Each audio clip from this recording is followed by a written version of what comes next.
I still on?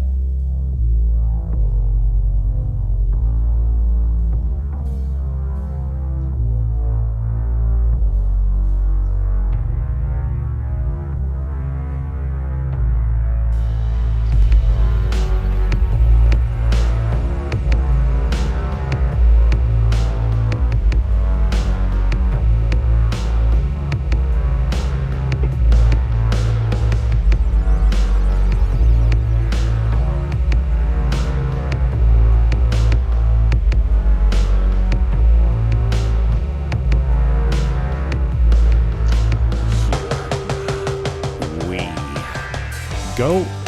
You got the title. You know what's up. We got Primo on the line. Sandor is in the house. It's just Jim Finn and Joe. Thanks for coming aboard.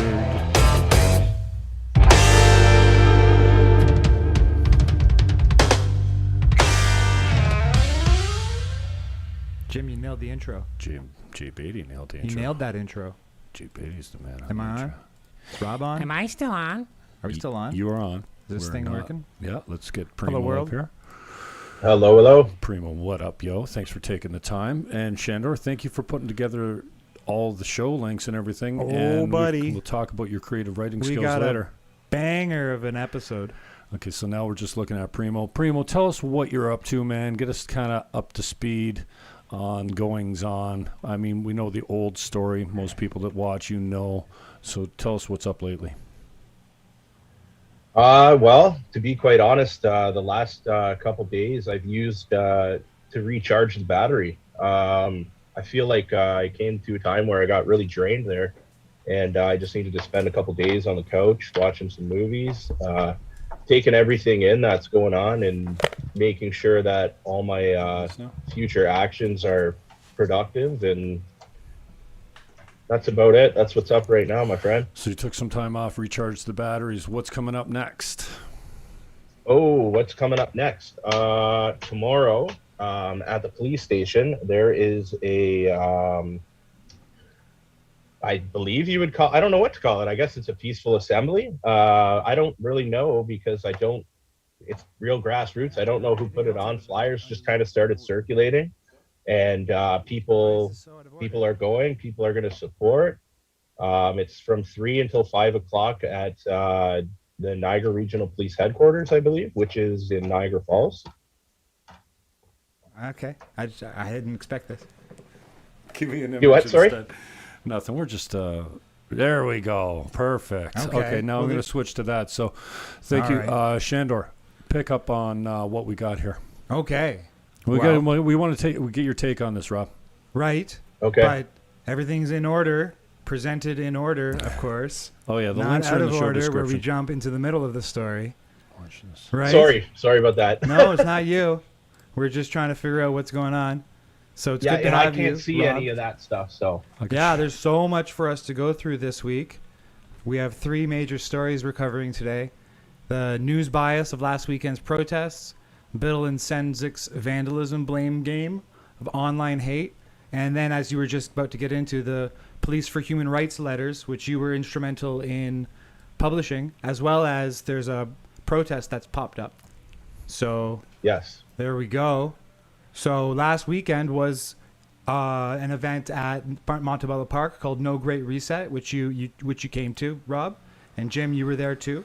So what's your feeling on how the event went, Jim and Rob?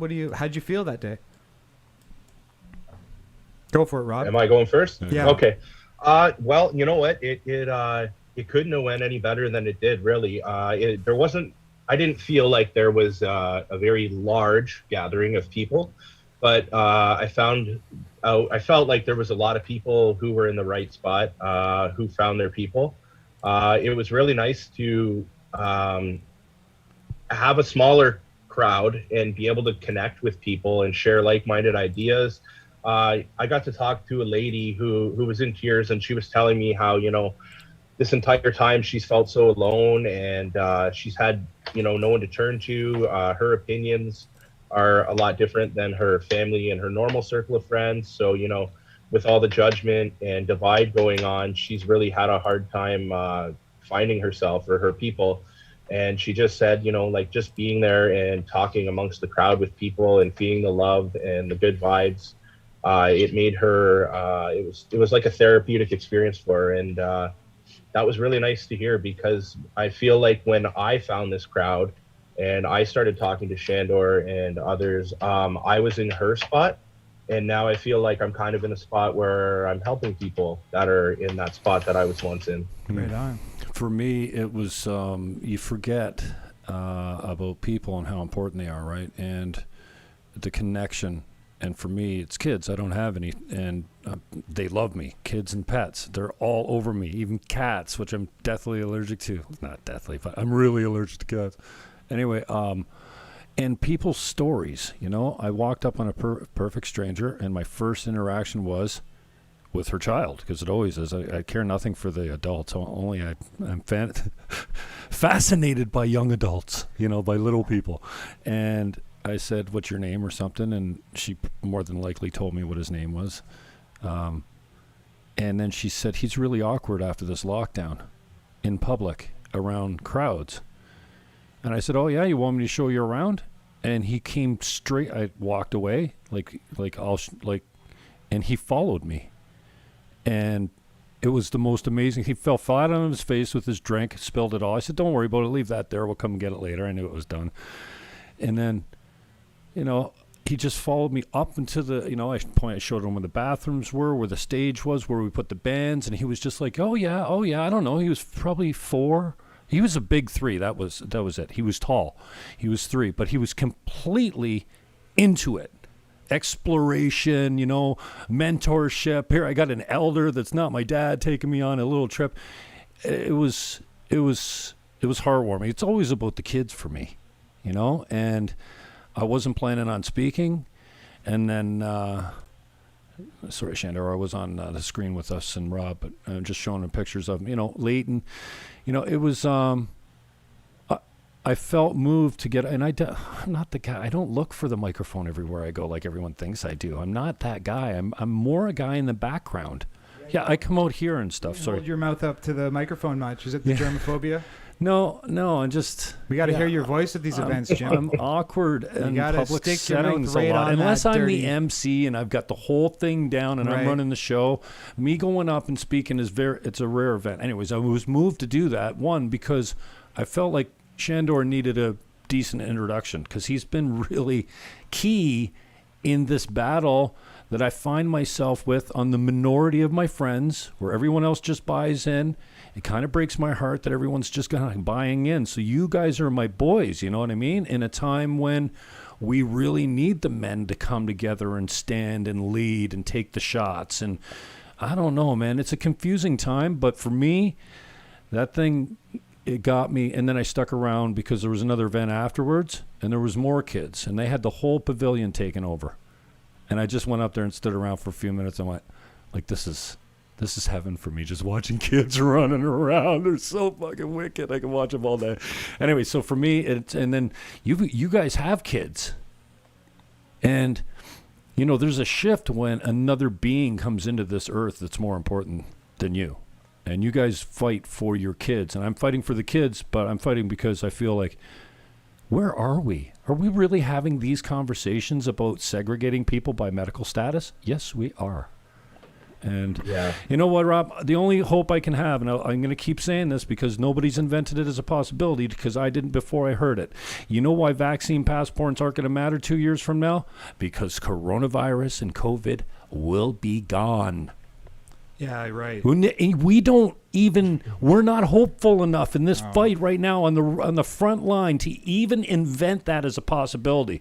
I wish I could remember who suggested it to me. Someone recently. And I'm like, okay. Wow, you're right. You're probably right. Okay. Like the last SARS came and went, right? Okay. Anyway,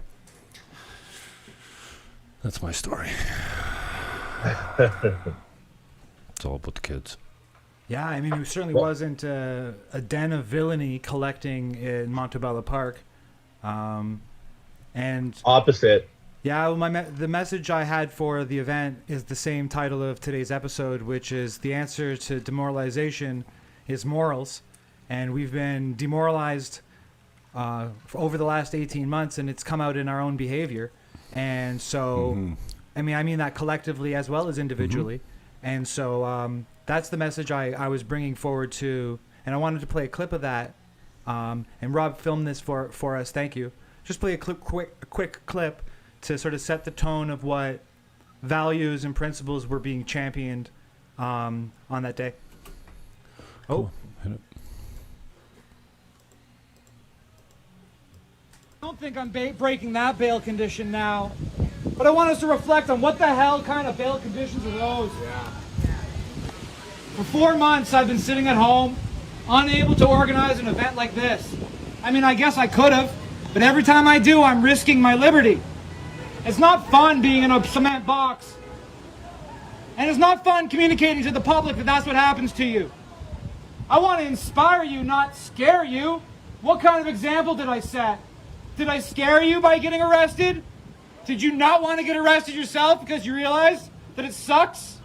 I mean, it is scary, and it does suck. And so we've been demoralized. And to me, the answer to demoralization is morals. I know it's a turn of phrase, it's a cute little word play. Demoralization, the answer is morals. Well, I mean, I don't want to be a square or anything. Yeah, so I basically go on to say, don't swear in public, don't throw rocks, don't insult people, be your best self. And then, of course, the event was about other issues, but I did hit that point. The answer to demoralization is morals. I'm someone who went into a Shoppers Drug Mart and peeled up stickers, which is an act of mischief.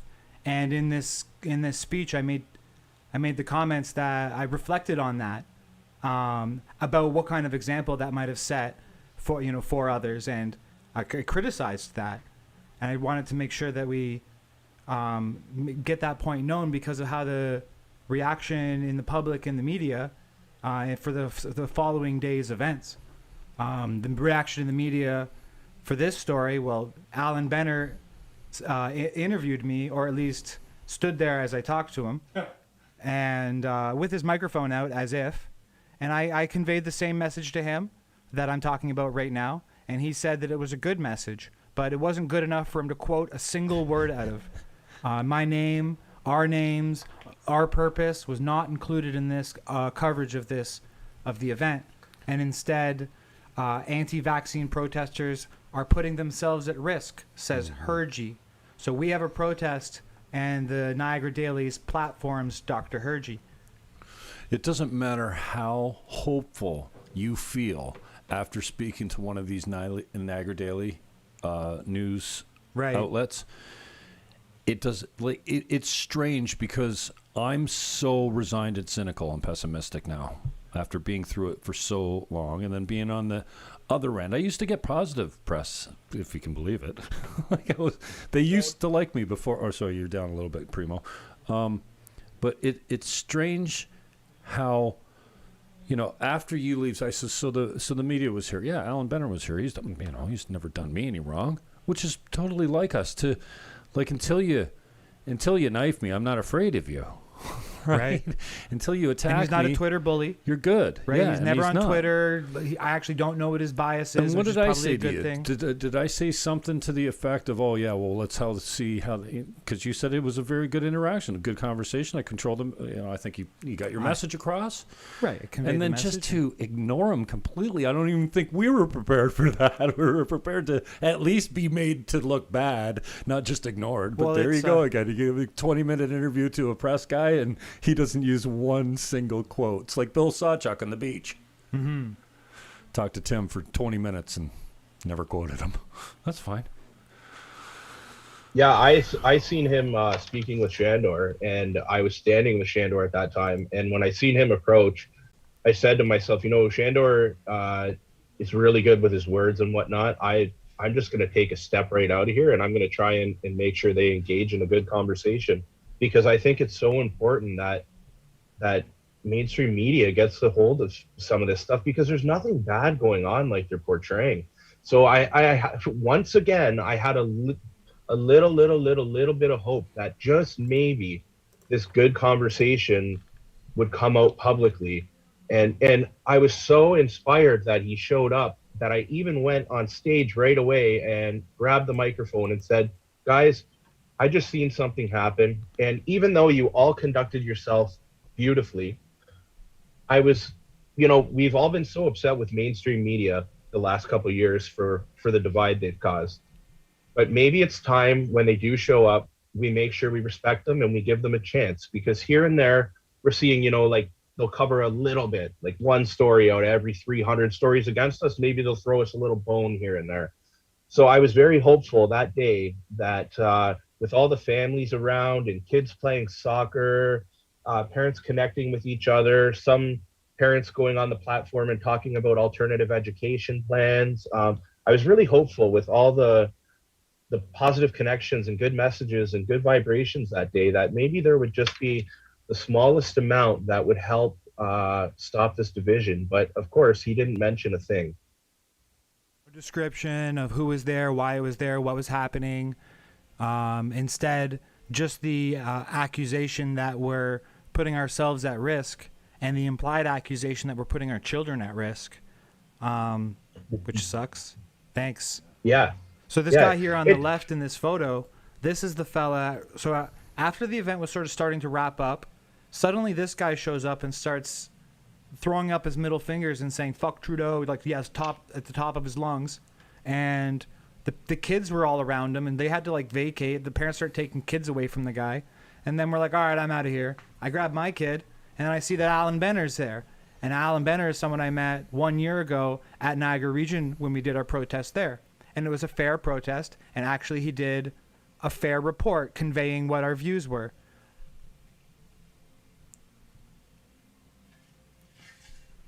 What's that? Just wondering if you're having some technical problems here, because I'm looking at your phone having an incoming call. Oh, it's fine. It's all good. Oh, you did throw your picture off, though. Yeah. You flipped the camera on its side. Okay, we'll deal with it. Go ahead. Sorry. Right. Sorry, we were just a little give me another thing. screenshot. I'll flip over to you, and Primo can narrate. What's the next clip? Well, we're still telling the story of Benner. Okay. Of this guy, of Benner. So Benner is someone who I felt comfortable speaking to and felt he was going to quote fairly. And I knew that the next day we'd get the Grant LaFlèche debunking story. Like, oh, those crazy schmucks, or whatever he would use, you know, anti-vax people. But Benner himself didn't even quote it, and you know, at least one wondering the question of what the editorial discretion is, what decisions they're making, because these guys, Benner and LaFlèche and Sawchuk, they have their own biases, sure, and a lot of it comes through quite clearly, but a lot of the time we actually don't even know what was hacked by the editor. How the editor reframed it. Did the editor say, oh, so this event was about exposing Klaus Schwab? We can't cover that. And you know what you got to do instead is just call up Dr. HIRJI, get him to throw them under the bus, and then there's your byline, Alan. So, I mean, I don't know. Maybe Alan wanted to quote me. Maybe Alan was interested in quoting me, and maybe the editor wasn't. I actually can't know that, and I have to just simply cope with not knowing that. Even though I asked Alan, I mean, I did tweet at him saying that he owes me an explanation. I don't think he owes me anything. As everyone knows, there was vandalism over the weekend, and Alan Benner connected it to the rally we had, and this is why I played the example of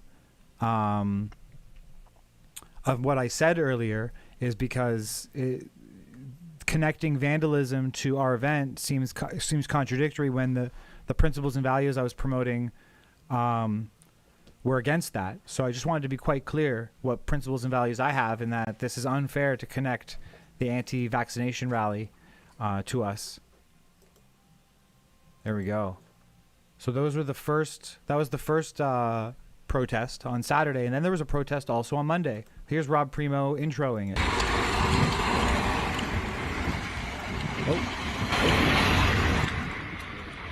Look at all you beautiful people on the right side of Canadian history, taking a stand against medical segregation. We do not want a split society. We want an inclusive environment where where we all belong together.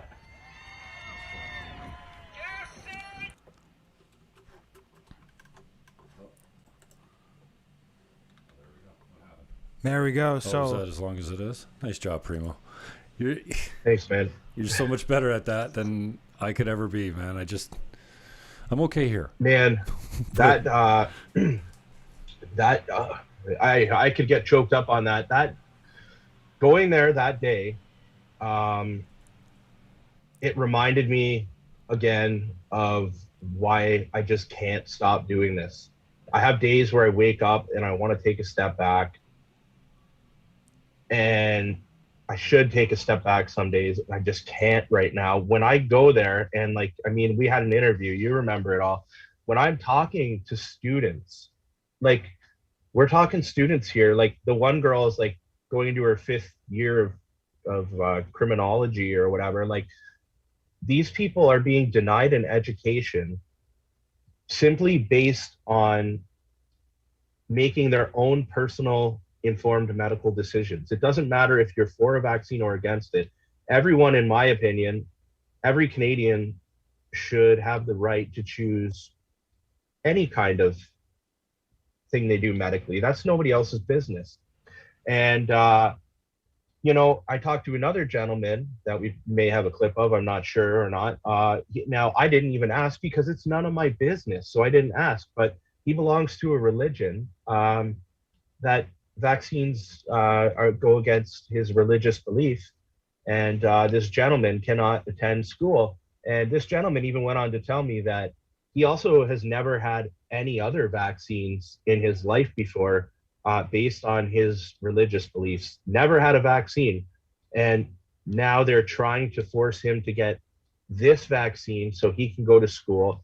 He's even provided a religious exemption, which Brock University has turned down.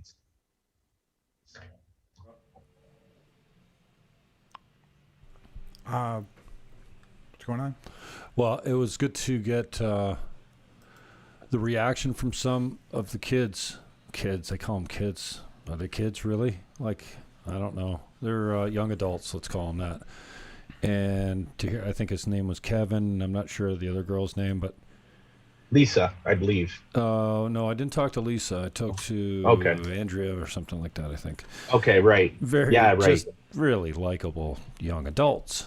And so, again, I get where your emotion's at, because, you know, just stop fucking with the kids. I don't know how else to say it. Don't fuck with children. You know, don't mask children. I don't mean that in the literal sense, in the sexual sense. I mean, stop fucking our kids. Like, you're masking our kids. You're insisting they segregate in schools. You're making them afraid of everyone. And God help us, please. It's the only hope I have is that this is all for naught. It's just a lesson, because a couple years from now, we won't care about this shit. It just won't be a thing anymore. That's definitely not true. This is a program. I can't live in a world where this is the program. This isn't just something that's going to fade away. If you ignore it, it's not going to just go away. And you're right, it should, if it wasn't a program, just fade away, if it was just a virus, but it's a program. It's the flu. Okay. All other flus were canceled in favor of this one. Yeah, but now this is the Let's new just world call order. it what it is. This is the Great Reset. It's not just going away. All right. Okay, so it matters, of course, a whole heck of a lot. I understand your point, I think, which is that if it was just a flu, then we wouldn't need vaccine passports. You got an image for me? I'm going to flip your camera around. Well, I mean, the same thing happened to the Brock protest in terms of media coverage that happened to the Saturday protest, No Great Reset, where a group of protesters went on location to make their voices heard, and then the media used it as an opportunity to platform someone else. In this case, the immunologist professor MACNEIL, Adam MACNEIL, the very same who promoted and advocated and got the petitions going for the mandate. He got a platform in the newspaper with Alan Benner. And this report by Alan Benner starts after a weekend that saw the deaths of 3 Niagara residents, about 60 people gathered outside of Brock University Monday. So those 60 people, of course, gathered in contravention of the 3 deaths, which I think this is as full screen as it gets. I think that's sickeningly propagandistic. So that's not a good thing that they said that. That's pretty awful. Typical though. And then later in the day, right? Later in the day, Niagara This Week's Mike ZETTEL did a report. ZETTEL? Yep. Okay. Mike ZETTEL did a report. Very fair report. This is the same thing that happened in May when Musa Imran did a report with us. Niagara This Week it seems like there's a different editorial mind or something. They're just willing to hear people out and not necessarily editorialize and breathe their political views into everything. So I don't know what Mike ZETTEL's political biases are, and that's a good thing. But I do know what Grant LaFleche's are, and he replied to the Niagara This Week story. Full screen. Let's see here. Yep. Right, so let's do image a new tab. Right, so we can do it like this. And like, I don't want to read this crap. I just want to point out that Grant LaFleche here says a couple of fact checks worth noting with the above story. Niagara PPC candidate Peter Terrace says, vaccines are meant to boost your immune system. They're not meant to allow you to go to a movie or a school. And LaFleche just goes on to claim that he's, debunking it. And I just think that's just typical LaFleche. He also mentioned the organizer, Lisa. That's this lady. Or she wasn't the organizer, but she's the one who set it up and got it started. Obviously, the students are intimately involved in this, and she's a Brock member herself, being a former student and a former employee or employee currently. And so this person gets dunked on by LaFleche for Film Your Hospital, just for being an admin of a Film Your Hospital group, I guess. Wow. So that gets a little Wow, LaFleche I didn't mention. see that. I know. I have to keep digging for this garbage. Let's see. And so that's, and then CHCH got in on it. So this might be a bit hot on the mic. So we'll just. Okay, I'm riding it. Accommodation will be permitted on the St. Catharines and Tarleton campuses. Ontario is reporting. Yeah. So it's just CHCH showed up. There you go. Peter Terrace tweeted about the protest, saying they were rallying against vaccine discrimination. That's a video courtesy of Lisa on the TV. There she is there. Vaccine mandate for students, faculty, staff, and visitors. Its policy came into effect last week, which means only those who are vaccinated or meet limited criteria for an accommodation will be permitted on the St. Catharines and Tarleton campuses. There you go. Was it true that was it true that those that CH showed up at the end when everyone was leaving?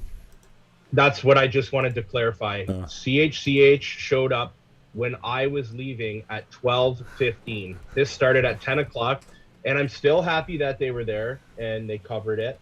However, I want everybody that's viewing this to know that 75% of the people who were engaged at this rally had already hit the road when they showed up. And I personally believe that's on purpose. Mm-hmm. I don't know that, but I believe that. Well, it's funny that none of the cameras were rolling at the very well-attended Freedom celebration out front of Justin Trudeau's hotel. And the craftiness of the war room to dodge us get us thinking that he's showing up at the quality, looking for him to drive in when he's been there the whole time, and he's leaving, blasting his horn as he goes. And I don't know how word got out or who tipped him off, but it seemed like somebody that was there went, oh no, they're going to the Atlas Steel building for an announcement. Well, we already had people over there. The RCMP was there in the morning. So they've deliberately said, yes, there's an announcement at 10:30 at the Comfort Inn. And then I don't know what time the logistics were, but somebody in the war room is clever. And this is what they do.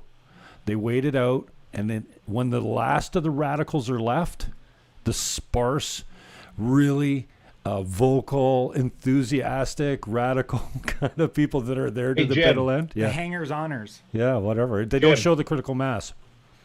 Yeah, Jim, go ahead. Yeah. Breaking on the Jim Fannin show. You want to know how we found out where Trudeau was headed?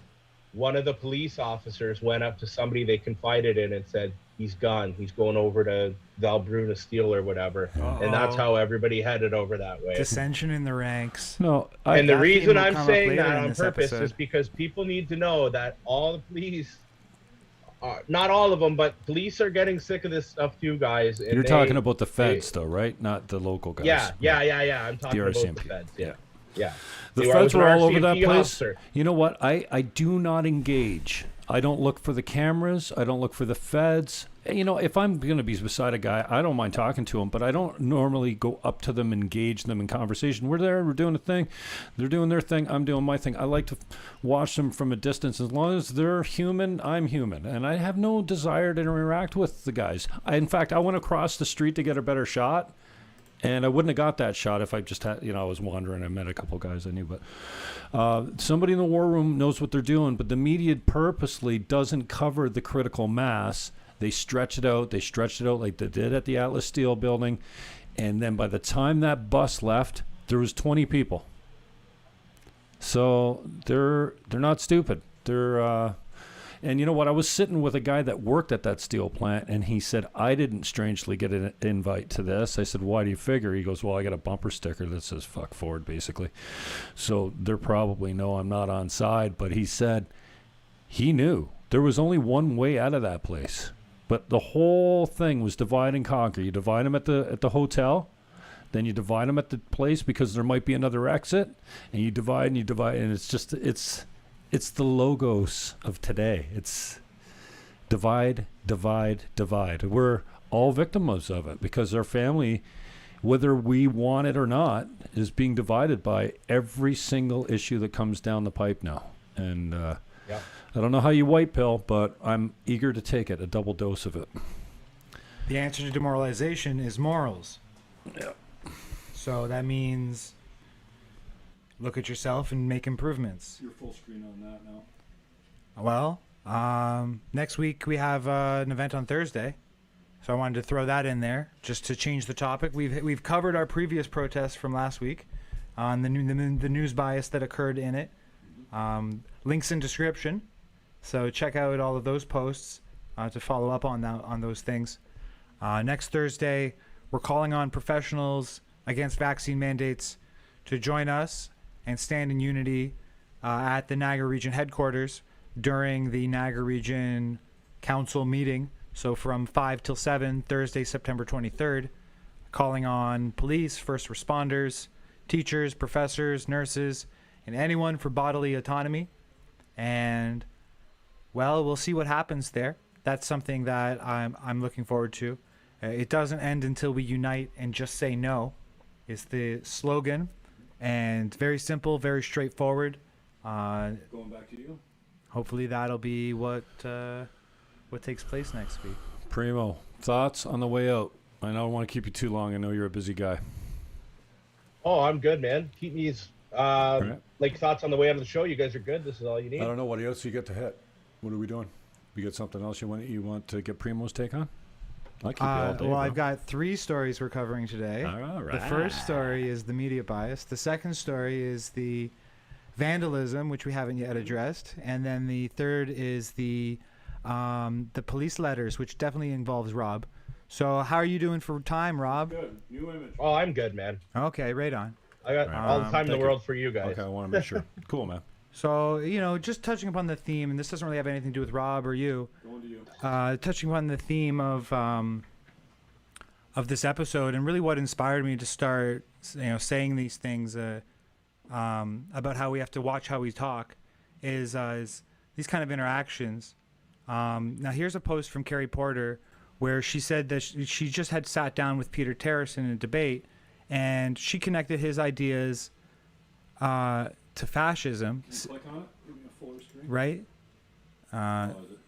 So she said that Peter Terrace blamed immigrants for everything from housing to the economy. Now, as others have already commented, it's not immigrants, it's immigration.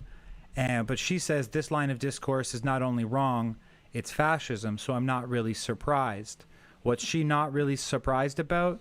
Well, the murder of Prabhat Singh, 23, a Sikh international student, was murdered in Truro, Nova Scotia.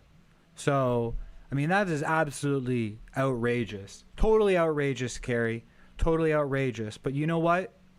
This response from Chad Lanzazio is not a good response. This is exactly what I don't want to see from people. I loathe to be associated with someone who speaks to someone like this. He says that you are seriously retarded. You virtual signal a man who has nothing to do with what you're talking about to pull heartstrings. Peter's done none of those things. You, other than a hand, fear-mongered and sounded illiterate. The whole fucking debate get bent.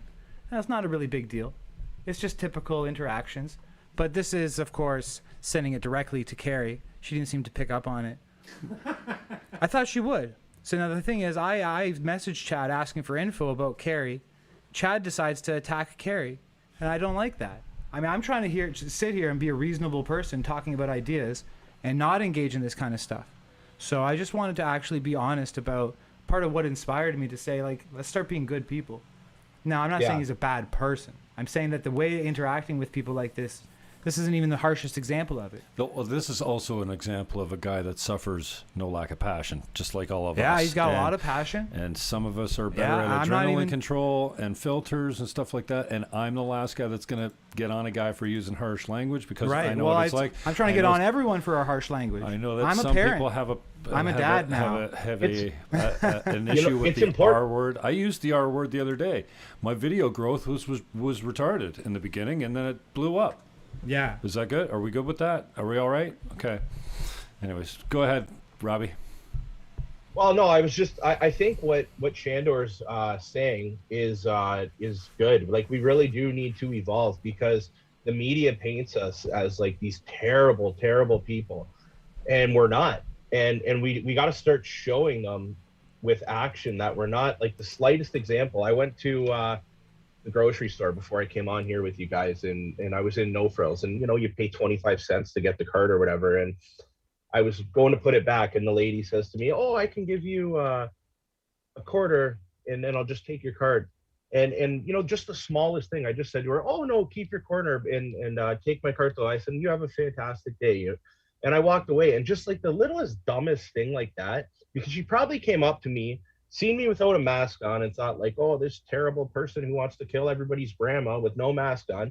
And then she has an interaction like that with me, and she realizes, oh, this guy's a decent human being. He just doesn't want to wear a mask. He's not the way they make him seem, So I think the way we conduct ourselves is really important. Chad's a good buddy of mine. He's awesome. He plays a pivotal role in this fight. He comes up with good content. I agree with dropping the R-bomb. I mean, I come from a social work background. I've been advocating for people with intellectual disabilities for 15 years. So I find it a little bit offensive, but I'm over it now because I know that Chad doesn't actually mean it in that derogatory way. He just I talked to him for an hour after that, and it was kind of a hot thing at the time. That's right. He was not happy that I'd said to him like, "Hey, stop." But I think he's whatever. Like I spoke to him for an hour after that, and I thought it was a good interview. And I specifically went after him and said, "Hey, I mean, I suffer from this too, but and I get the idea of trolling. Trolling is a tool. It's used to demoralize and to frustrate and to provoke and all that kind of stuff. I've become better at it. Maybe it's unproductive. I don't know. I think it's necessary. So I appreciate it a little bit. So I asked him, especially, because he leads a lot with his faith. And if you're going to lead with your faith, then you got to be accountable for it too. I try not to lead with it because I don't want anyone to say, "Hey," I don't make a big deal out of it, and I'm not, but you could see him. He squirmed a little bit on the conversation, which I knew I hit something, and it's an awkward question to ask a man. Like, dude, how do you balance? I mock everyone equally. If they happen to be a woman, then so be it. I'm not mocking them for their womanhood. I adore women, so I asked him that, and I think he answered it pretty well, and it's a decent conversation. So, you know what? More than what comes out of our mouth, yes, we need to be responsible for it. And yes, there's no place in front of children for certain things to be going on. But anyways, I thought his conversation was genuine Sure, and absolutely. authentic. And so I appreciated the conversation with him because I was a little hesitant. I'm like, yeah, I don't know. I don't like the radical end of things. But, hey, when it comes down to getting press, not that it's a big deal, but what I was frustrated about with the Lori Ip thing was her lack of respect for all religions. And if I hadn't used the DFC, the most abhorrent thing that you could ever call a woman, it would have never got any attention. So sometimes it is the language that brings the attention to the issue. So I say... Right, but that was only used against you devastatingly. No. Oh, yeah.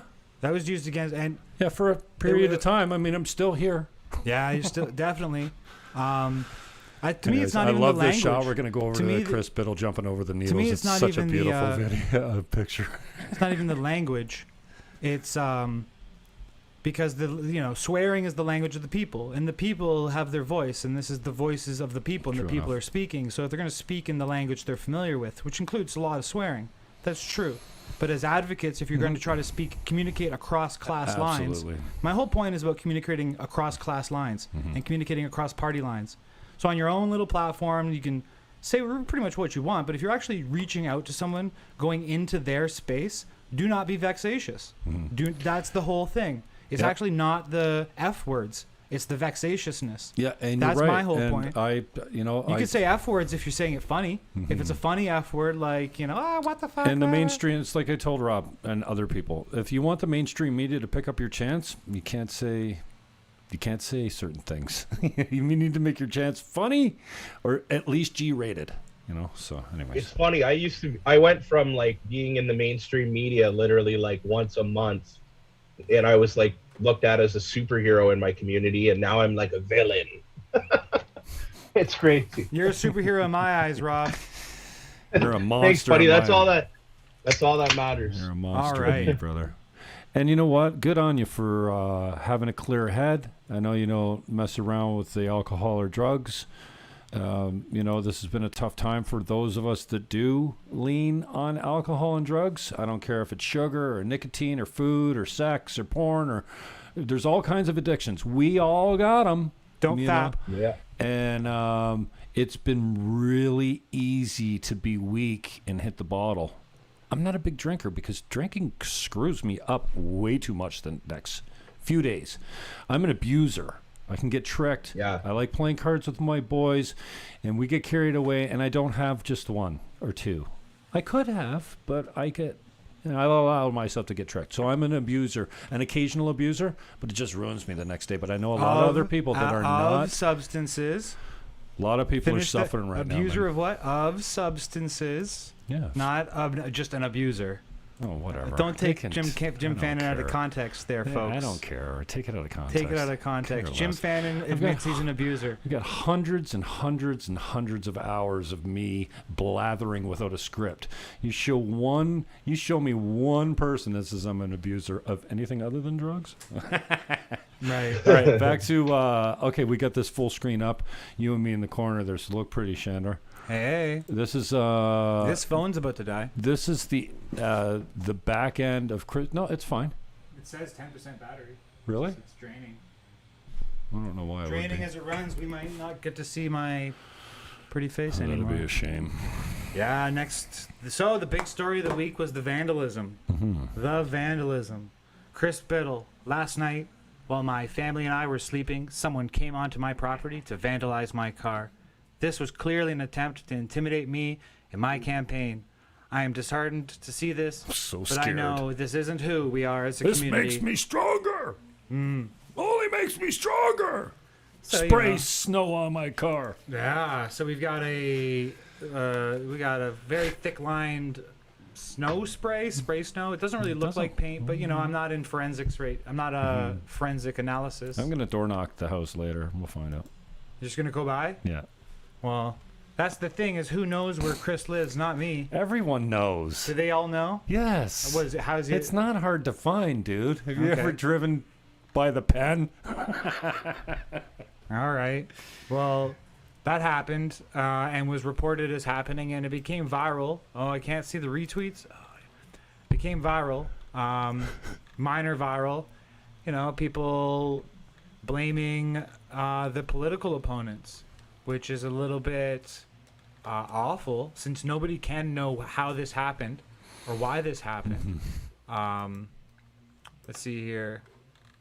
I wonder if the political race is so close that someone would want something like that to happen to cause some attention towards them. Oh, that's not the first Wow, time I've heard that what a theory ponderance. floated. What a ponderance. Very interesting. Rob. Members of the public were saying It's like we scripted it. this sort of junk. We can see on screen here. Going back to you. Yeah, we just got some of the examples of what people were saying in response to this news by Chris Biddle. You know, not hard to guess who's responsible. Best revenge, vote for Chris and get him reelected. You know, so I don't know why they think that they know who did it. Jim Sainsbury here says this is the next level scumbag stuff. How far must this escalate until PPC and CPC denounce these trolls? All right, you ready to denounce vandalism? You ready, Rob? Who? Hey, listen. You know who does vandalism? the vandal is the guy that has nothing to lose. I don't want to call him a loser. Right. But he's lost mostly everything already. And has no faith in By anything else. getting picked up on some security camera is not a deterrent to this individual. This Right. individual has nothing to lose. Again, I'm not calling him a loser. You could call him that because you think he's a multiple-time loser right now. This man, guaranteed, if this is, I mean, you know how small the chances are this is a woman? The same amount of respect that we... Okay, are you going to something? Well, whenever you're ready, just setting it up for you. Okay. I got Walter Senzik's response here to Chris Biddle, the vandalism at Chris Biddle's. So we'll take a quick look at that. The matter of the fact is that we're all human beings. The matter of the fact is that we're all human beings, and we should be treated with this is the short the same version. amount of respect that we would You expect. know what we So want is the the long version. We really do because of the quality of the comment. So we have a 2-minute version, 2-minute incident clip of here of vandalism Walter that took place. Senzik, where he's going to describe sort of his response, and I think it's interesting. Before we go, Primo, you got any thoughts on this? Before we hit the video? Thoughts on, sorry? Well, first on Just Biddle's. the whole event. On Biddle's, yeah. thing. I don't know, man. It's just, like, there's so many different possibilities that I think the worst thing they could have done was just point the finger at a select group of people. Like, there's such a divide right now, and we definitely don't need to promote any more acts of hate or violence or whatever could possibly transpire out of this. I mean, it's way offside. It's way unfair. I mean, who knows? You never know who this could have been. This could have been someone whose daughter might have committed suicide during a lockdown and has finally had enough. Like, I don't know. And I know that's a wild assumption, and that's why we shouldn't assume things. To your own biases on it too. I mean, it could be someone from a completely different perspective who knows him personally, who knows him for all sorts of reasons. Yeah. And that's, of course, all of that is granting that it wasn't some sort of inside job, right? All of that is the speculation of, it's granting that there's some reason this happened and it wasn't pure, cynical optics manipulation. Resident who is... So we got this response here from Senzik. And following up on the election, I just want to briefly comment about the incident of vandalism that took place in St. Catharines on a St. Catharines resident who is the St. Catharines MP currently and also part of the federal election currently. And it's unfortunate to see these kind of incidents happening. It's disheartening to see this in our community. There's been an increase of harassment when campaigners are visiting doors. When other candidates are going door to door, they're getting met with racial slurs. And this is here in our community. So when people say that racism doesn't exist in St. Catharines, just listen to what some of the candidates... I thought that him mentioning that weak would have been notable for us today. Just wow. Yeah. I didn't get that. Right. So ouch. We'll finish the comments. Kind of hate that you're seeing with that vandalism that was taking place and those kind of behaviors is not something that that I think any of us would ever condone, and it is a poison to democracy. When people talk about democracy, they don't talk about that kind of democracy. They don't talk about the freedom to be able to express your hatred towards someone or to be able to vandalize some of their property. That's not democracy. So I think just people need to just understand that when it comes to politics, there's healthy debate, which I think we all appreciate, but that divisiveness that's come into this has to stop. It's not healthy for anybody. So I know all of council supports this feeling because we're all elected folks. We go door to door, and we see the feedback that comes in on social media. This is not a new phenomenon, and the online comments that have been surfacing over the past little while. Shut up. Is just an example of what I guess what people feel that they can freely do on social media without any kind of retribution. But So just to cut him off for a second there. Thank you. So he was talking about the vandalism of Chris Biddle, but also had to include racism on the campaign trail and online hate comments. So that's where this clip is going. We'll finish it up. The matter of the fact is that we're all human beings, and we should be treated with the same amount of respect that we would expect. So the person who did the spray painting, would they want someone to show up at their house because they don't agree with their position to spray paint their front door? Of course not. It was a cowardly act, and I hope they catch the person. But I think the people who are pushing these kind of acts, or who are encouraging these kind of activities, they need to stop, and they need to check themselves as well. So who's pushing vandalism? No one. I don't know anyone who's pushing vandalism. Who do you think he's referring to, though? Oh, the radical hate groups. Who are they? Online. How many? The I've never actually seen these hate WTF groups of the world. Oh, so you do you think he's referring to us? Yeah, definitely. Well, that doesn't make me feel so great. Okay, so let me tell you a little bit about Wally SENZIK. Okay, Wally SENZIK was the head of the Grape and Wine when they changed their name and rebranded as the Niagara Wine Festival. He was the GM at the time, head of the board, to my understanding.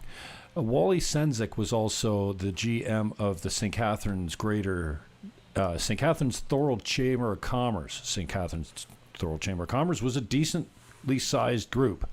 Wally SENZIK fought to bring all the the chambers under one roof and call them the Greater Niagara Chamber of Commerce, except no one came. All they did was change the name of the St. Catharines Chamber of Commerce to the Greater Niagara Chamber of Commerce, and Welland kept theirs, Niagara Falls kept theirs.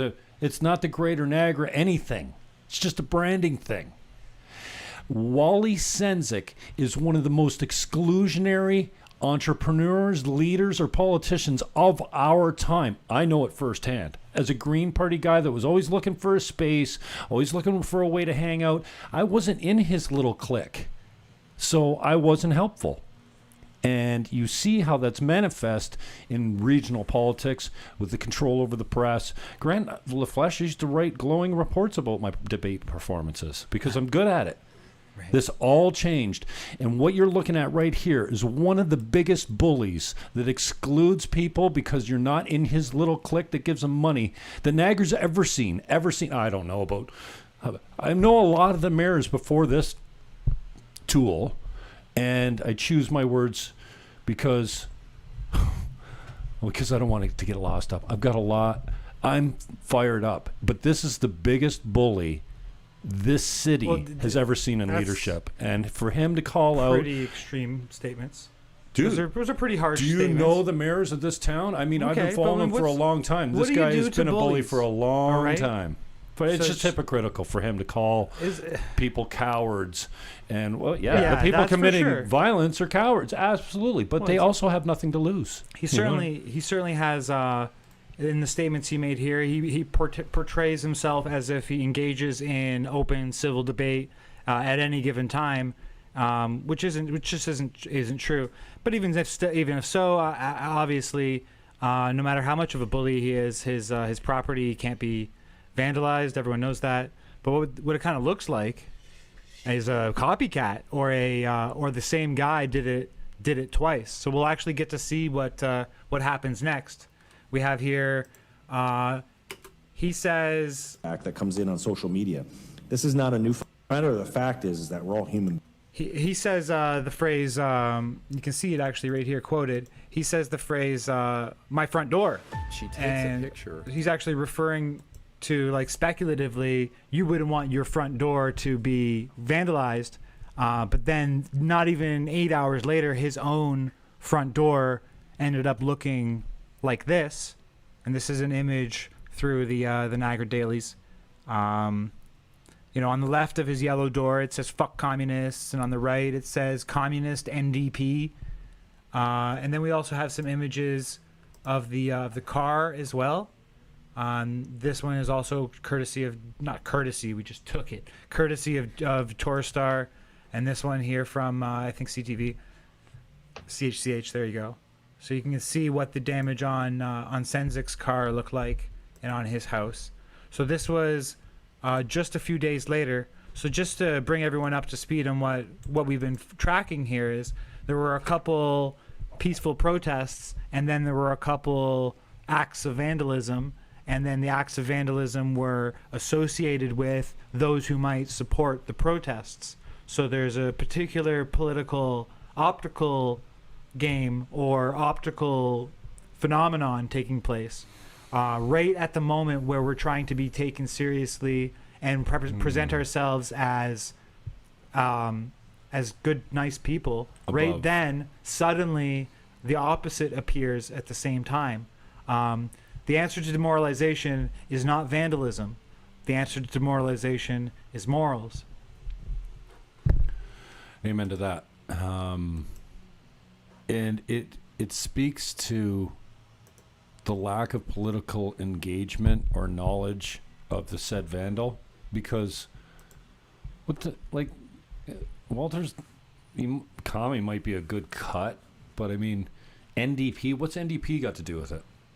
Like, I just don't, like, yay NDP? Well, he's not NDP. I mean, I think he's a chameleon politically. He just kind of goes with Yeah, you can't take any of that at face value. I look at it and I go, NDP, communist? How is that even relevant? Like, it's just, it speaks to a lack of political education or astuteness as far as it seems kind of like what a liberal would spray paint if they wanted to make it look like a PPC person did. That's what it kind of looks like. A little. Next slide. All right. We've got here Peter Conradi. Remember last week, Jim, on your show, we talked about Peter Conradi and how he had called out WTF Niagara because of a couple comments in the Facebook feed.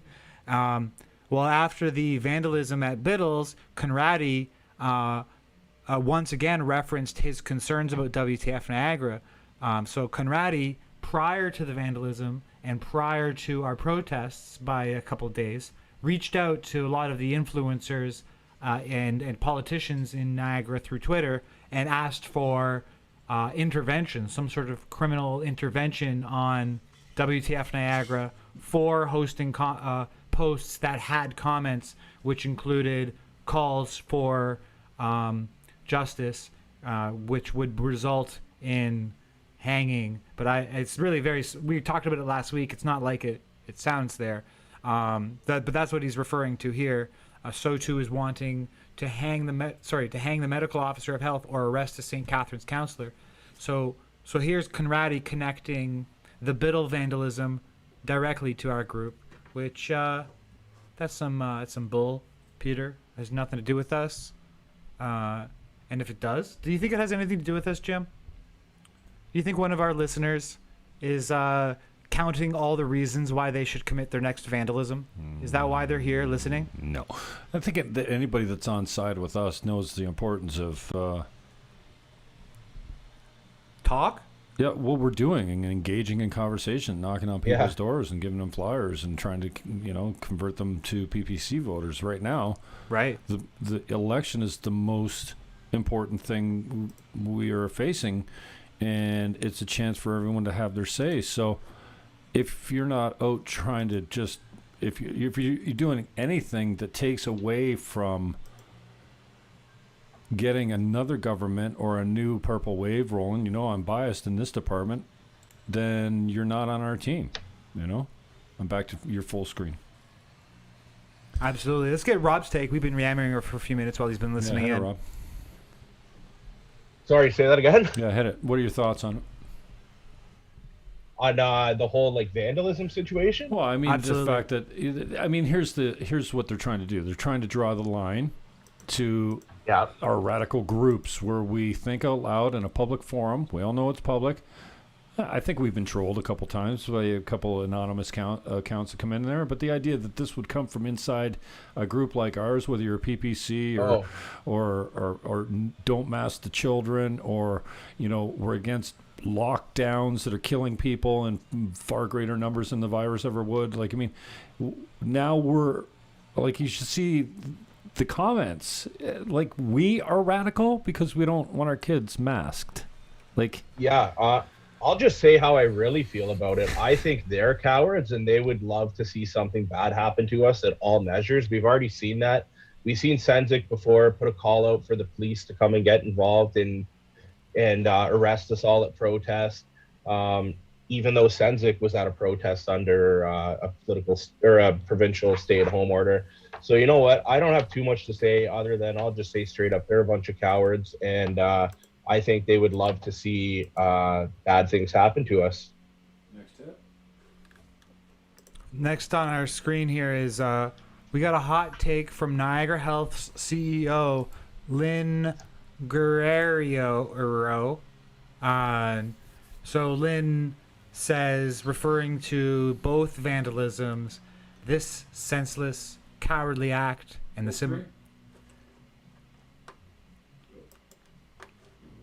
This senseless, cowardly act and the similar attack on the St. Catharines MP Chris Bittle's home last weekend are an affront to our democracy and a threat to our community's well-being. It's like, why do you even have an opinion, Lynn? I mean, it's a pretty obvious opinion to have. Oh, I'm against vandalism. Why does Lynn Guerrero, who's a well-paid CEO and president of Niagara Health System, 300 plus. 300,000 plus of public dollars, she happens to need to have an opinion. I condemn these attacks in the strongest terms and offer my support to all of our elected officials, those aspiring to hold public office, and their teams who devote their time and energy to making our region a better place. Okay? I just think that it just shows how political everything is, including Niagara Health. There's no reason that she needs to weigh in. Hit her, Primo. Sorry? No, it's all right. Well, we want to take a listen to what here. We got another Alan Benner report. He took the opportunity for the of the vandalism to talk to a Brock University professor. Maybe even on your screen, look him up while I'm talking. Liam Midzain Gobin. He's a decolonial professor. His speciality is decolonialization. He had some comments about the vandalism, and it comes back to the same thing.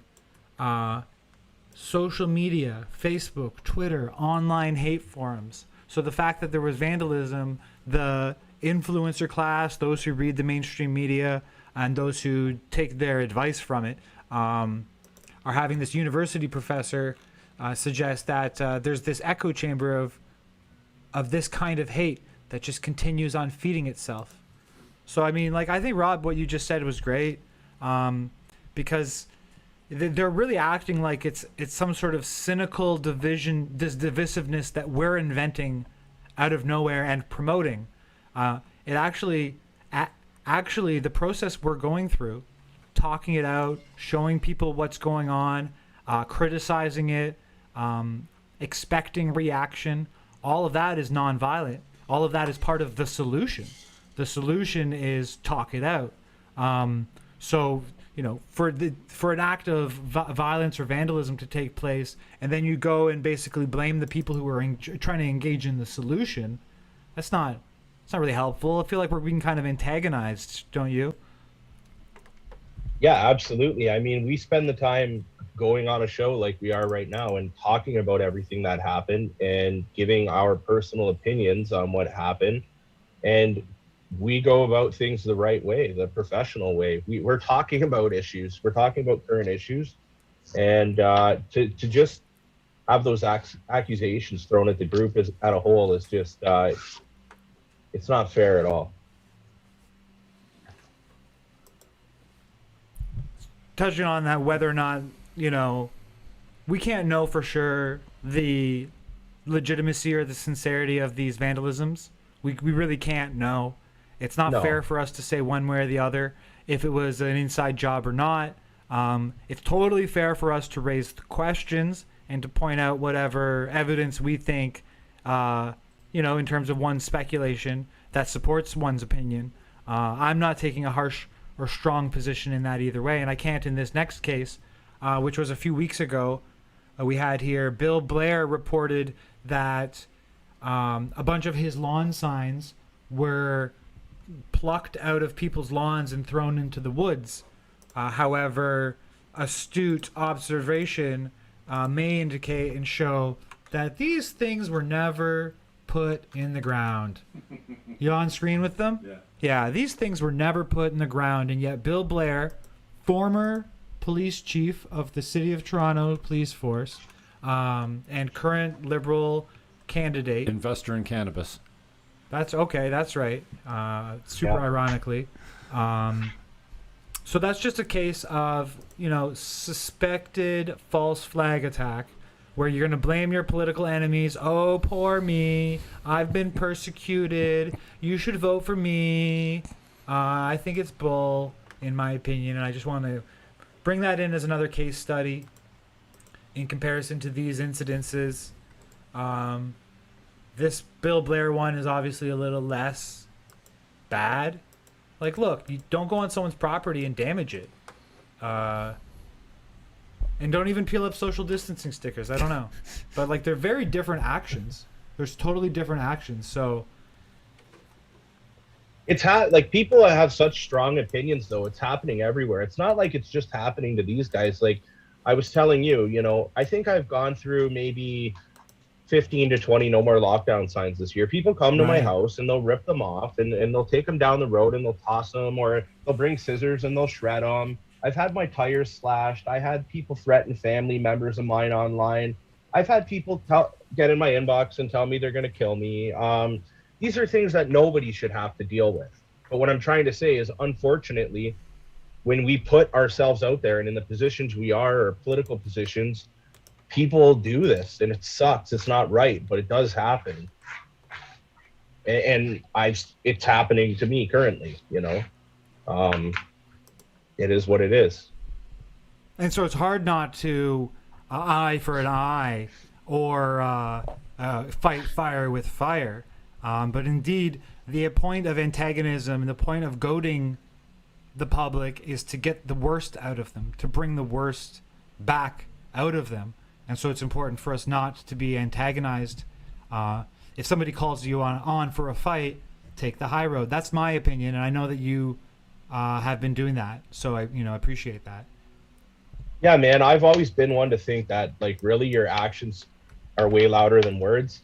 Even, you know, no matter where I am, I try and keep the peace and keep the love going. I think that's the most important message right now. Like, right now with what's going on in Canada and everyone being divided with this vaccine passport, it's ridiculous. Like, it's everything our country is against. Everything that we were taught, we're doing the exact opposite right now. Well, I want to say a few things. One is I want to say that no matter how bad these bastards are, never hit them back. No matter how much we point out how egregious their actions are, really the pointing them out and telling the truth, I think, is far more powerful than some sort of punitive act of response. And I've got a clip here I was going to throw to, and this is a bit of a flashback clip. I've got a clip here of Chris Biddle from May.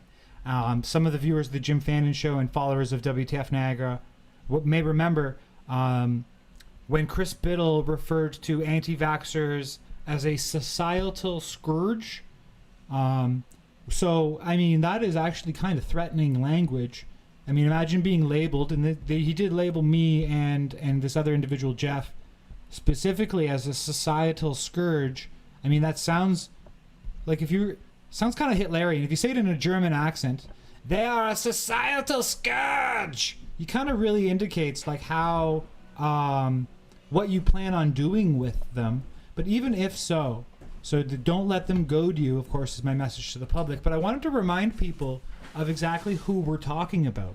And we're talking about Liberal MP Chris Biddle, who took a comment on a WTF group, took a comment on a group, and turned it into a tweet where he added the guy's school. He added the school where his kids go to school and stimulated a temporary hate mob against one of his own residents and voters. Actually, someone who volunteered for his campaign, Jim. Jeff volunteered for Chris Biddle's campaign, donated him money, gave him his vote, and got thrown under the bus for just making one little comment. So I've got a little bit of a flashback video here before we switch to our next topic, and then we'll be wrapping up the show. The next topic will be, we'll talk about the police letters, but I wanted to just remind us about this. So I got a clip from a previous episode of the Jim Fannin Show. Members of the government, he started to engage in cyberbullying and attacks against Jeff and myself, and frankly, you know, the entire movement, whatever you want to call that. They call it anti-vax, anti-mask, COVID-19 deniers, but they are identifying us specifically and generally to defame us all. And the individual in question was Chris Biddle. So Liberal MP Chris Biddle was this comment was brought to his attention, or he was scrolling through and found it. And at 3 p.m. on May 24th, he decided to launch into an attack on Jeff. And it was an attack on Jeff because it unnecessarily called him out, misrepresented what was being said, and tagged Jeff's children's school in Biddle's tweet, which is remarkable. And by itself, we should pause and consider what that is. Member of the government, Liberal MP, a member of the ruling government, didn't like a comment on the internet by Jeff and tagged Jeff's kid's school, where Jeff is the president of the Parent Teachers Council. So that's what Biddle says in the tweet. Oh, I heard that one of the cowards is a. So do we have Biddle's stuff? Yeah, Biddle's up right now, seeing a couple anti-vax, anti-mask idiots attack the local city councilor over their children's needle anxiety is absolutely appalling. Then to find out one of these cowards is the president of a local PTA is especially shocking. I hope that at CSC, what's that? Monover? That's the school. Okay, follows up. Wow, this type of harassment is wholly unacceptable. Look what he's engaging in. Counselor at Littleton STC, St. Catharines is lucky to have you. What the? It's just so, like, it's so political, everything. Thank you for sharing your daughter's story, and we need more people telling their stories. These people are not trying to bring us together at all. Finish that tweet, Jim. We need more people telling these stories to help get us closer to herd immunity. Anti-vaxxers are a societal scourge. You're damn right they're not bringing us closer together, Jim. Wow. Societal scourge. Members of the government, he started to... There you go. So he brought... you back up? Yeah, we're up. Yeah, so you got here, Chris Biddle called me a societal scourge, and I still don't call for vandalism against him.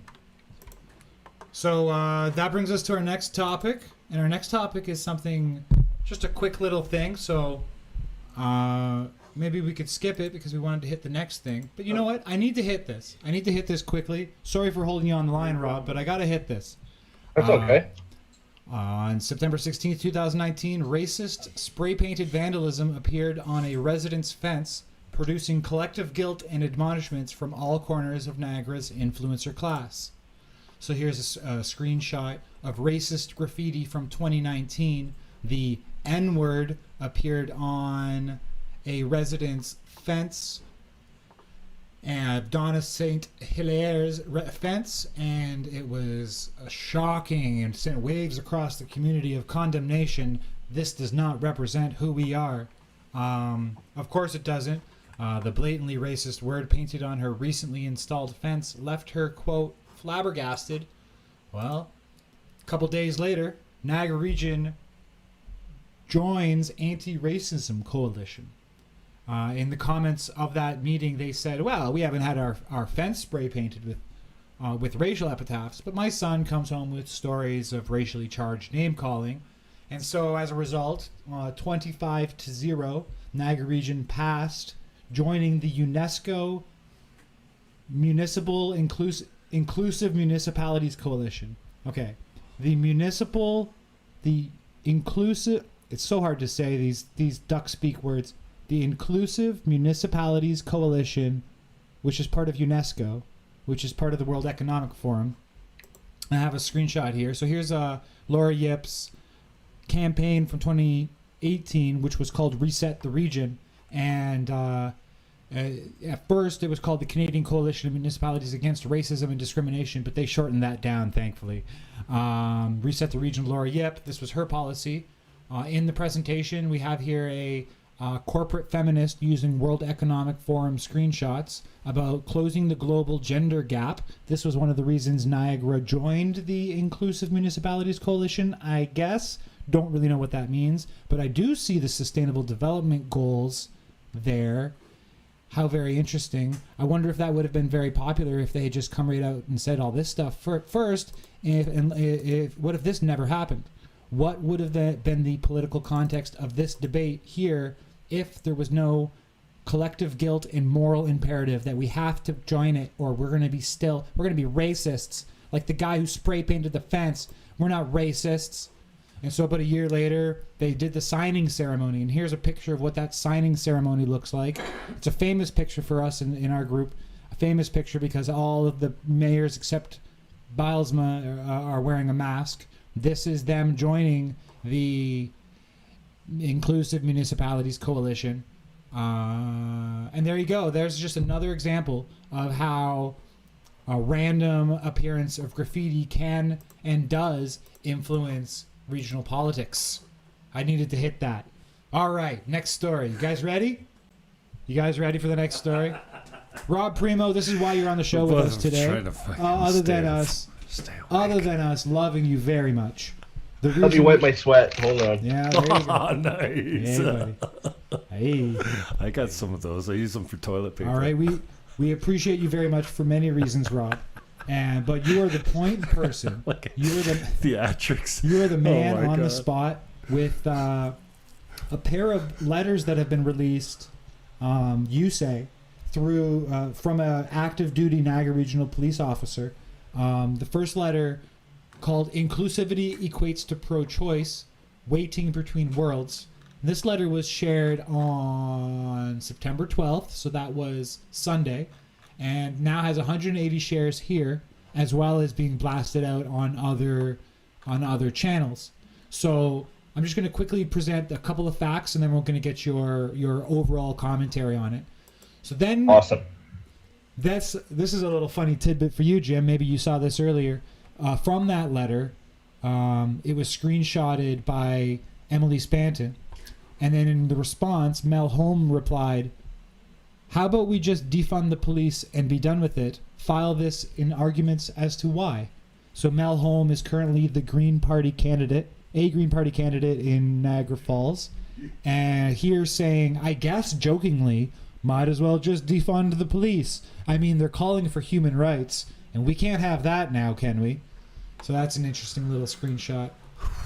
Then, so I'll get that, and then we'll touch on this, which is that Grant LaFlèche covered the first letter by focusing on the fact that Chris Sky published it and completely didn't recognize the true source of the story, which caused so that the quotes by LaFlèche include quotes from Seb Sabarin, who is Niagara Regional Police's spokesperson, who says that they believe that the group is small and have a differing view regarding the pandemic than the vast majority of members.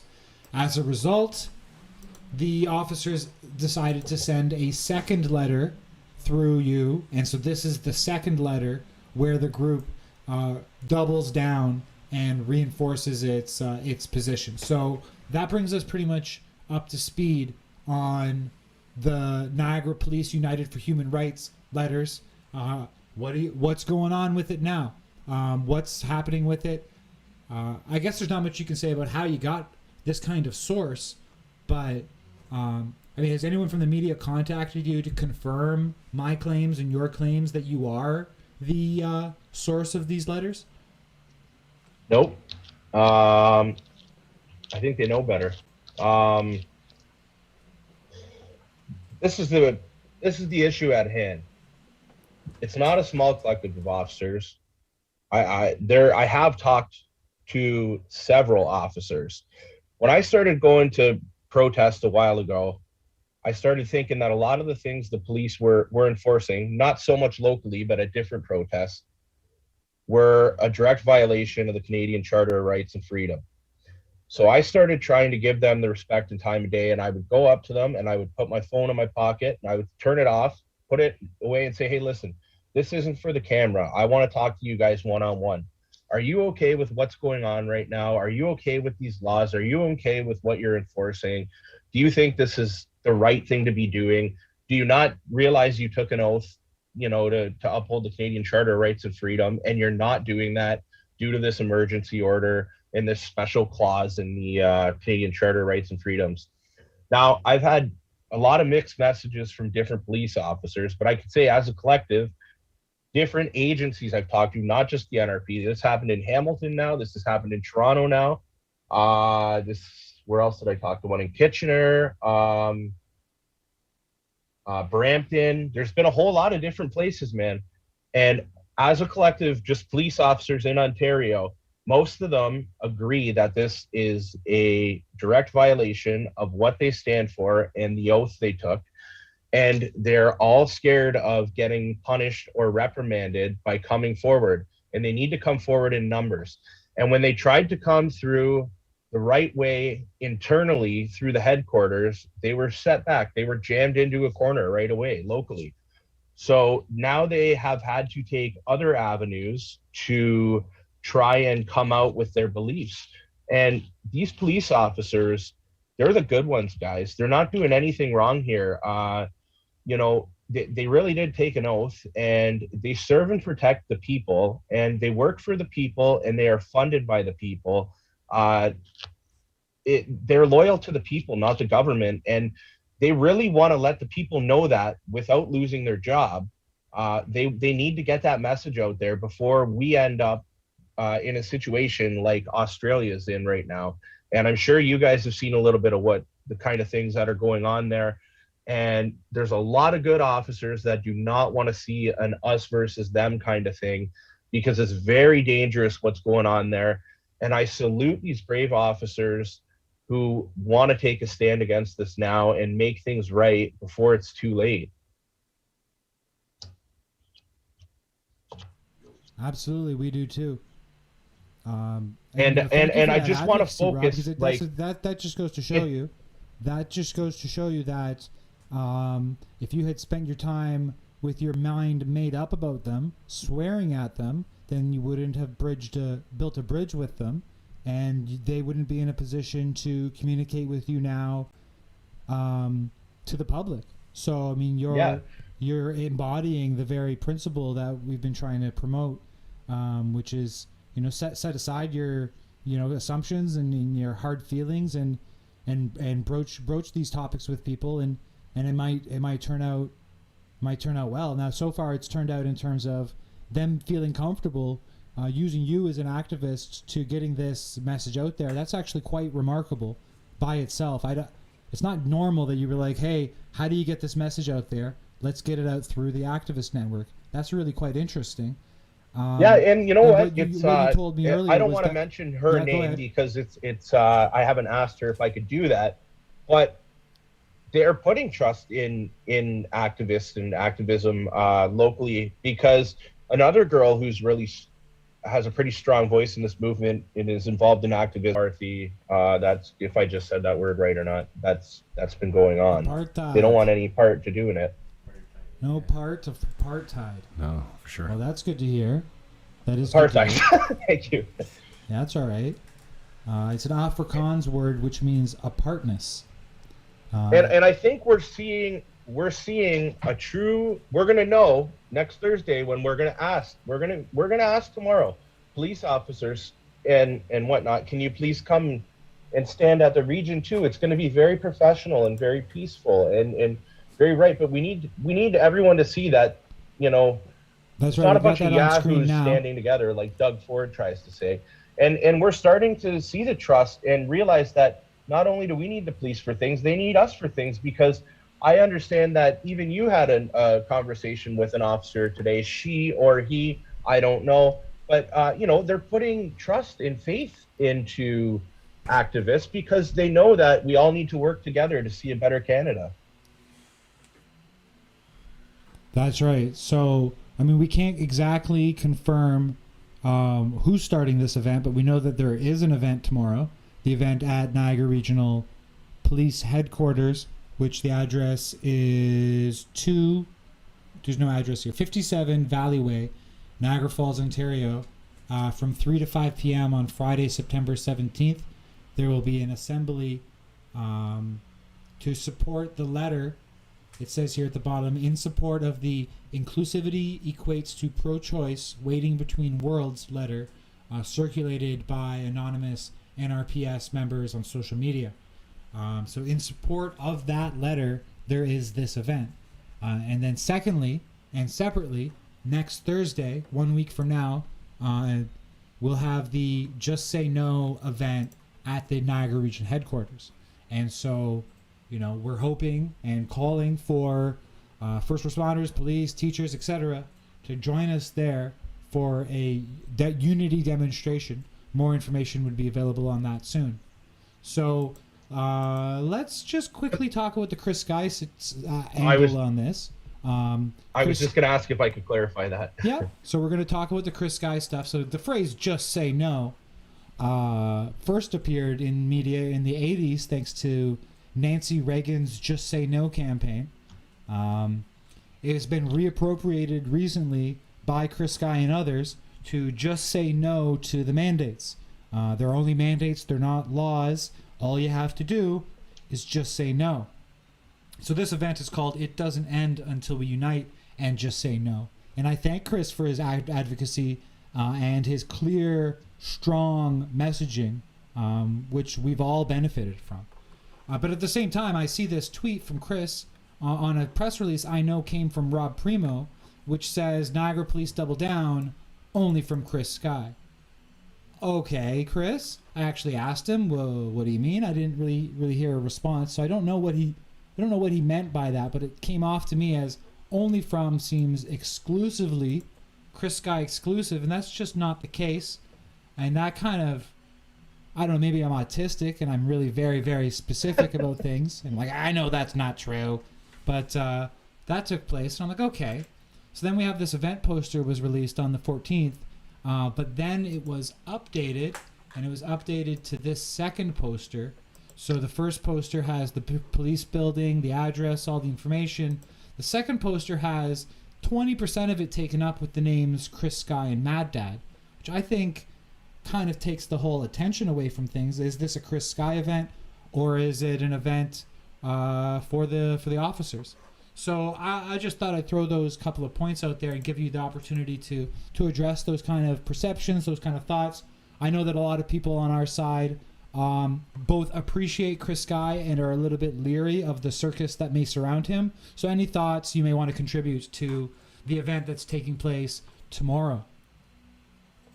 Yeah, so, I mean, I don't want to speak too much to the event because, like I said, I'm not putting it on, so I actually don't really know what the plan is, but I think it's kind of like a grassroots thing, and people are just going to show up and do whatever. However, I can speak to Chris Sky's presence being there, which is on the phone with him last night. The only reason Chris is going here is because he's been villainized and we've seen that for a while now. And he wants to make something clear that he stands beside any police officer who's doing the right thing and getting out in front of the right side of Canadian history.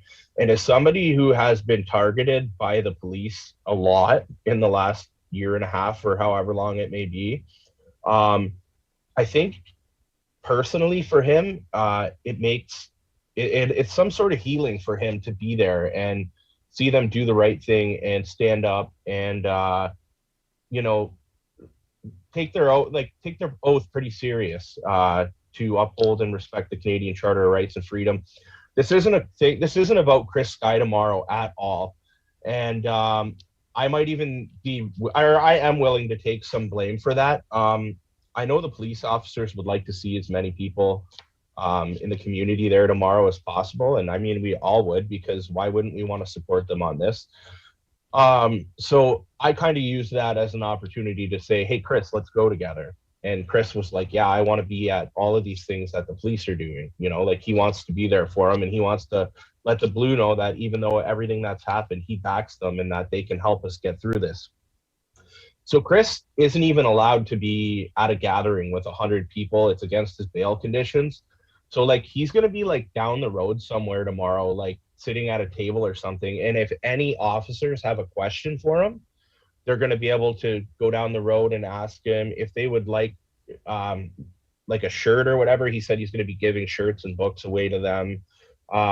This isn't like, oh, Chris is going to show up, everyone's going to smother him, he's going to jump on the megaphone, do his United Non-Compliance speech. We've already had that here in Niagara. We already had that a couple weeks ago. This is nothing like that at all. So you're right, the flyer is a little bit misleading. So that's why I want to clarify this. It's going to be nothing like that at all. So now, secondly, Mad Dad coming. Mad Dad came to Niagara and gave this very powerful speech to the police. It was also very intense. I think at some points he might have crossed the line, but at the same time, he didn't, if that makes sense. Like, I think he really gave it to them, and I think they kind of needed to hear it the way it was presented by him, basically because of his background in law. So I think he wants to come tomorrow to do the same thing, just support and say, hey, like, you guys are doing the right thing. With the tyranny going on right now, like, I can't work in this system currently either. We need to stand up together and fix this. And yeah, that's the plan. This is all about the Niagara Regional Police taking a stand and upholding the Charter of Rights and Freedom tomorrow. This has nothing to do with Chris Sky or Mad Dad. They're just there to be a part of this and watch it happen and encourage officers to come forward. Absolutely. That's good to hear that clarification and all of that, so that we know what's going on. And then just 1 week from now will be the event I described at Niagara Region. So that's still kind of the specifics of which are up in the air. But I mean, with any luck, we'll see some support from members of the community that we've been referring to police and police members. I made some comments this week that I wasn't necessarily impressed at first with anonymous officers finally drawing the line when the needle was coming for their own skin. I mean, I can appreciate that everyone has their red pill moment, and maybe that's it. Maybe that is their red pill moment. And so, I mean, I made some comments about how are they against mandates or are they against being mandated? And really, at this point, if they're against being mandated themselves, that at least means that they're not in a position where, well, at least we're mandated, so of course we're going to enforce you being mandated. So that does bode well. Hopefully, we can see them standing against mandates in the future with us. Yeah, absolutely. There's everybody's got an opinion and a different view. And I think one thing we need to do is realize that, medical segregation on all levels is just a terrible idea. this country's worked so hard to become so inclusive. We're like the most inclusive country in the world, almost, I would say. And to all of a sudden just be completely divided. Actually, I just made a video earlier, just really quick, I'll mention. I noticed like there's a hockey league in Welland that a friend of mine puts on, and he released the rosters. So all the 4 different teams with different players. And I thought to myself after seeing it, I said, you know what? This league's been like a tight men's league for like 10 years now. So looking at the roster, I can actually tell now who's not playing this year because they're not vaccinated and who's playing because they did get vaccinated. And now everybody can tell that because he put this roster out there. So now I wonder if this person's kids aren't going to play with this person's kids anymore because now they know the parents aren't vaccinated.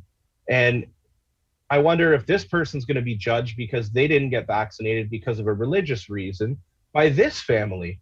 So like the smallest things, like a hockey roster now, are telling such a powerful story. They're letting you know about someone's religion or someone's medical background or whatnot. It's giving us access to way more information than we should be entitled to. Split society. Every issue, it seems like every issue is designed to divide.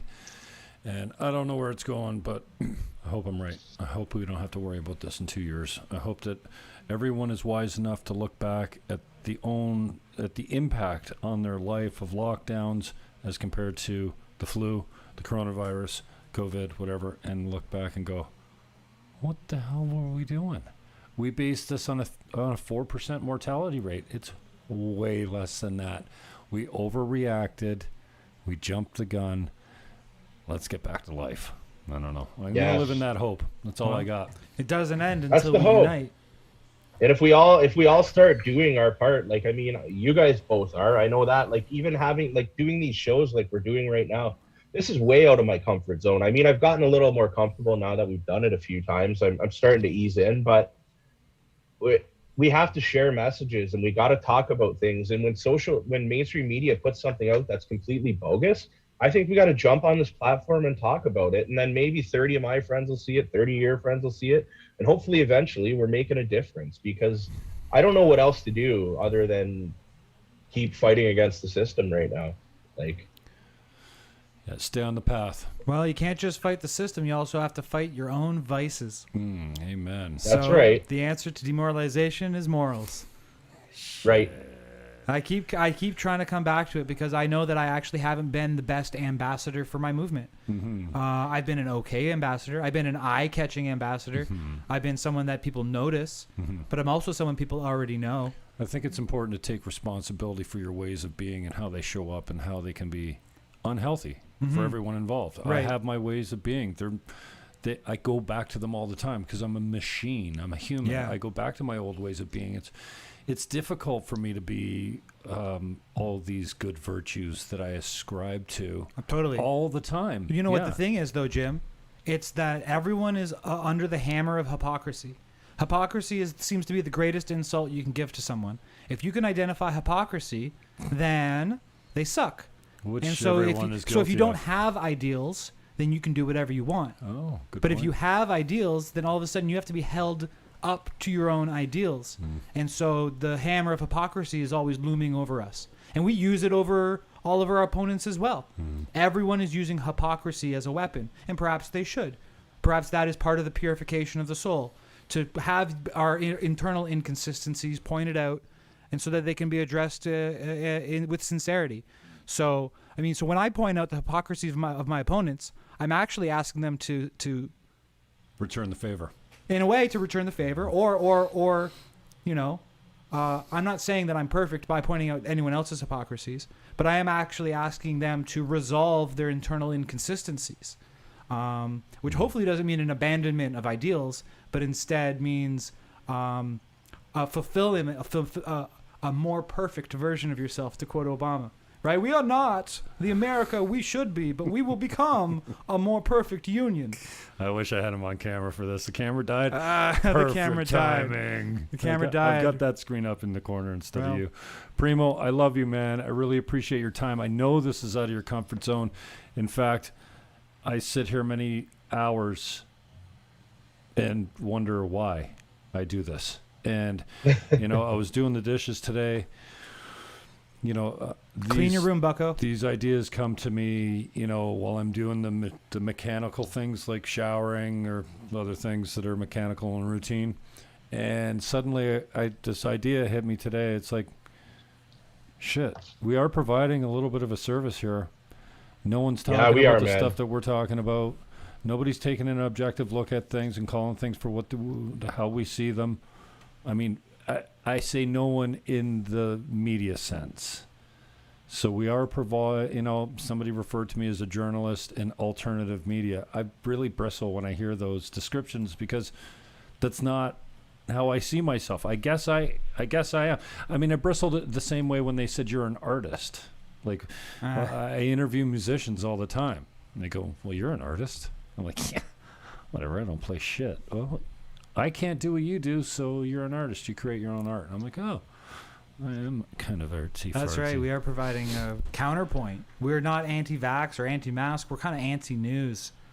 You know, whatever they're saying, we're like the mirror. Mm-hmm. We both mirror what they do so that they can see what they've done and so that the public can see what they've done. So join us at WTF Niagara, the Jim Fannin Show. Thanks for teaming up with me, Jim. This has been a lot of fun. Every Thursday we've been doing this now. This is our third or fourth. Yeah, I'm putting you through it. I got 25 links I set up all week. We do this work all week. Actually, I'm unemployed, and I do this all the time. Unemployable.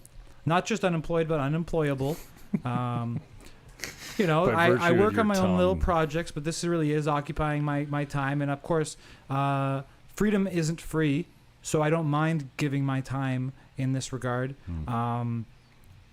Eventually, perhaps, you know, we can take it to a next level or a different level and so forth. But, you know, for the time being, please support us by liking and sharing, by following, by sending the posts to other people. And also, I mean, if you actually respect us, then try to listen to what we're advocating for.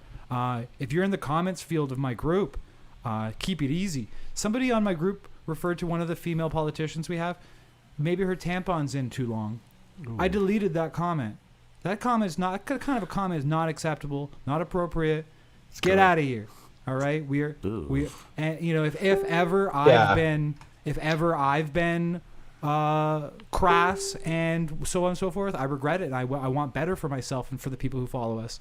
So, you know, if you really are following our group and respect what we're about, and keep it to a good level. Keep it classy, baby. Keep it classy. There we go. Your notifications you got any other going off like crazy. I turned them down. All right, Robbie. Thank you for the time, man. We kept you way too long, and I ended up streaming that whole thing. So we'll come back with a rebroadcast at 7:00. But everyone just got a free piece. I'll be down. I'm down to come on here anytime with you guys. So you just let me know when. Thanks, Rob. We'll see you tomorrow, and we'll see you next week. Yep. Sounds good, buddy. Later, Take care, guys. Oh. Well, that's how you do that. We're still on, though. Am I still on? Are we still on? Am I still on? Any closing thoughts? I guess we want to check the comments since we've been live. Let's check through the comments. I prefer not. You know what? You scroll the comments. I'm going to put some music on. All right. We'll check through the comments here. You can keep scrolling. I'm going to put some on. Jim Fannin. And we'll sign off for now. Wait, that's the wrong Jim Fannin. We'll be back with a replay of the full episode. Are we doing the comments? Am I doing them live? Scroll through them. Yeah, I'm going to put music on in the background. Do we even have any? I don't know. Let's see here. Do we have any comments? We have Matt McPherson wants some. So I'm checking through comments here. I got nothing. Cutting his mic. Got nothing.